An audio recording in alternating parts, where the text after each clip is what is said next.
Hello, my name is Devin Action Ricker, and today's video we're going to be looking at something a little bit different. We're going to be talking about how to get arms like Leon Kennedy. So if you want bigger arms, this is the video for you. If you like Leon Kennedy, if you like Resident Evil, those kind of games, this is going to be a great video for you to learn how to grow your arms. And if you don't like those kind of games, don't worry about it. If you want bigger arms in general, this plan will work for you as well. So let's just go ahead and hop into it. And the first thing we're going to do is actually look at Leon himself. He's actually got pretty good muscle mass to those arms, as you can see right here. A lot of really good stuff in the forearms right there. These are called the forearm extensors if they're on the back side of the arm, and then the forearm flexors are on the front side of the arm over here. You got to have both of them to have a really nice looking forearm right there.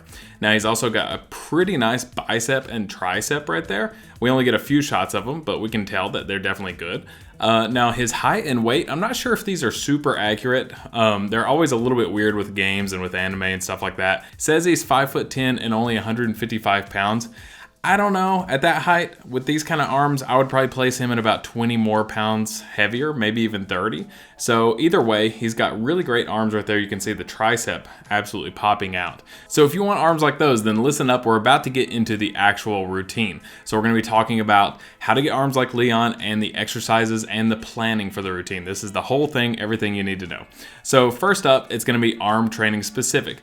Like we talked about earlier, the arms have three parts, generally speaking. We have biceps, which is right here on the front part. You have triceps, which are underneath and then on the back end. And then you have forearms. So right here, we're just gonna group them into forearms, but you have forearm extensors, flexors. So when we're talking about smaller muscle groups like the arms, how much do we really want to train? Well, in general, we want to train about 3 to 12 sets per muscle group per session. And then looking at a more macro perspective, we're going to be looking at anywhere from about 6 to 10 sets per muscle group per week if you're a beginner. We could go all the way up to 20 if you're more advanced. So it really depends on how many years of lifting you've been doing. So if you just started off, you want to stay a little bit less than 10, up to 10 probably.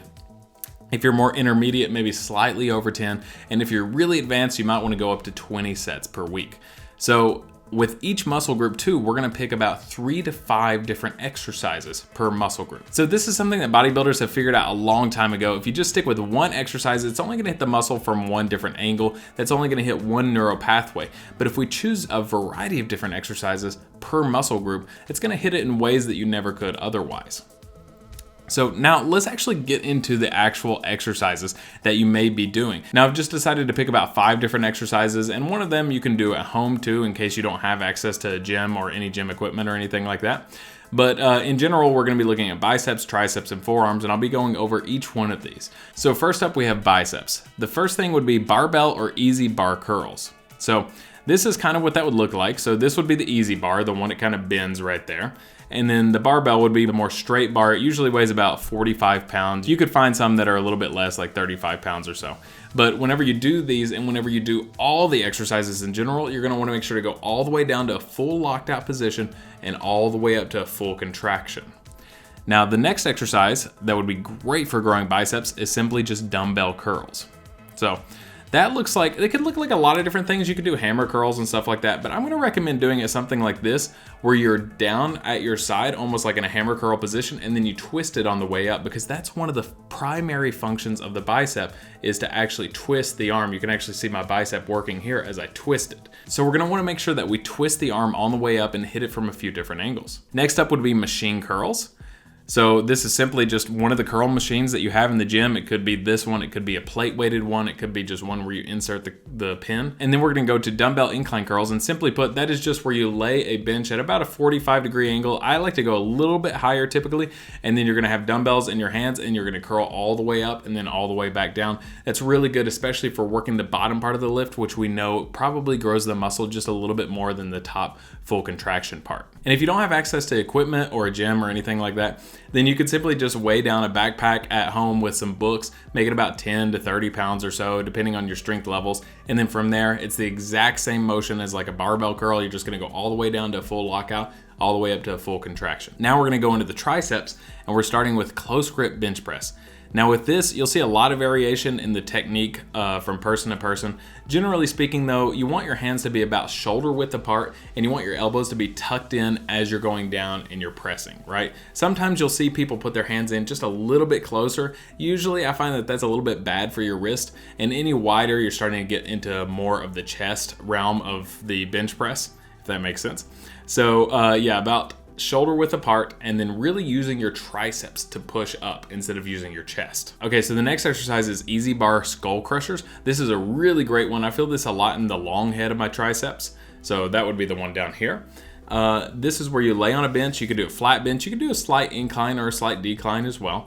You get an easy bar and then you bring it all the way down to your forehead. I actually prefer to go all the way up to the top of my head whenever I do it and then come up to a full extension.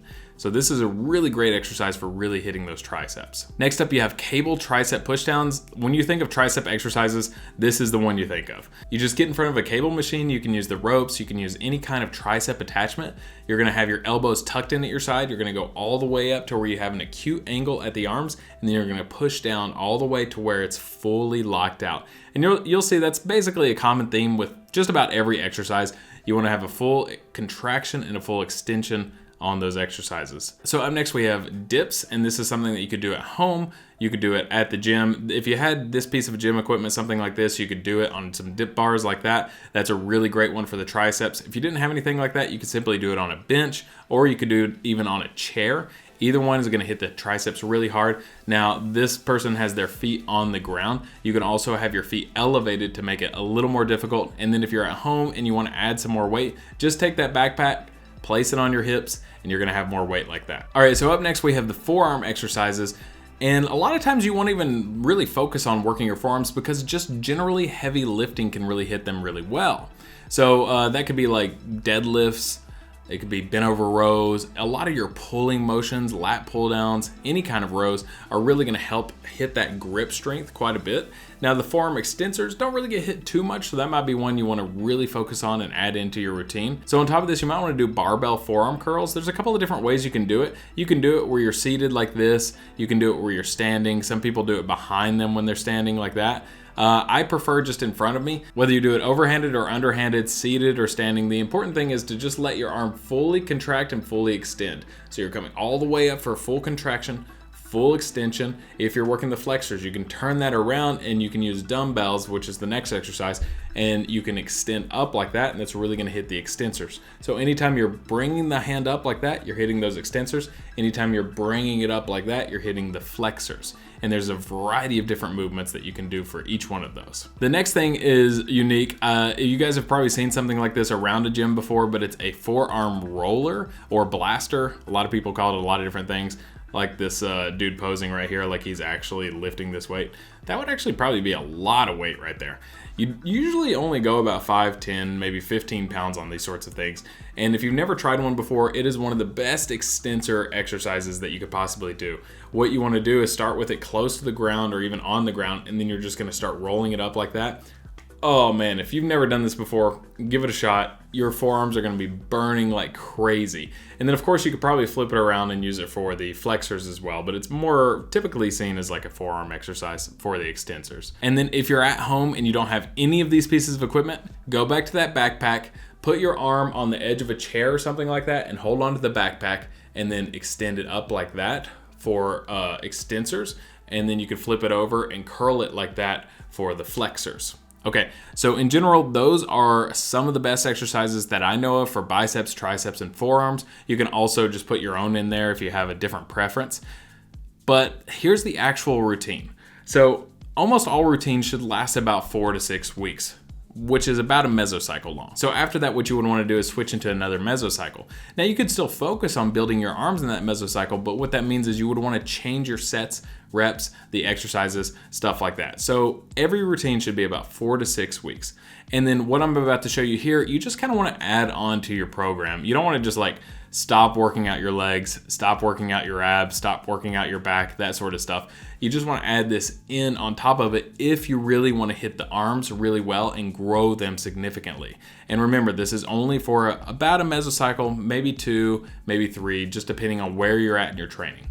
So with each of these days that we're gonna be training, you're gonna pick 2 of those exercises that we just talked about and put it in per day. So for Monday, you might pick barbell curls and dumbbell curls on an incline bench. So, and then you would change those exercises on Thursday. So you're getting 4 unique lifts per week. You could use the same exercises on Monday and Thursday, either way, but I would probably prefer just doing 4 unique exercises. And that's gonna go for the forearm flexors, forearm extensors, and triceps as well. Now, each day, you're actually gonna pick 3 to 10 sets per day. So let's take that example again for day 1. Let's say you're doing barbell bicep curls. With those, you might do 3 sets of about 10 reps. And then you could switch and do the incline dumbbell curls for 3 sets of 10 reps as well. And that would be 6 sets that day. And then if you add that on to Thursday as well, that would be 12 total sets. And if you'll remember, as long as you're doing about 6 to 20 sets per week, you're actually gonna be growing those arms pretty well. And then the set and rep range is really up to you. I would go anywhere from about 3 to 5 sets per exercise per day, and then anywhere from about 10 to 25 or 30 reps as well on each different exercise. The smaller muscle groups like the bis, the tris, the forearms, the shoulders, the calves, they really respond better to higher rep ranges. So just like you might grow your legs on a squat by doing like 5 reps, 7 reps, 8 reps, 10 reps, it'd be a little bit of the opposite for the smaller muscle groups. So you might want to go way higher in the reps, like 15, 20, 25, that sort of stuff, and they tend to respond better. That is the overall workout to get arms like Leon, or just to get better arms in general. We'll be back to our regularly scheduled One Punch Man bodybuilding series tomorrow. If you haven't checked that out yet, make sure to go ahead and do that so you'll be caught up. I believe we're on day 5 now. And of course, I try to answer all of your fitness questions at the end of each video. So if you have any, let me know in the comments down below. And if you made it this far in the video, go ahead and like and subscribe, and I will catch you in the next one.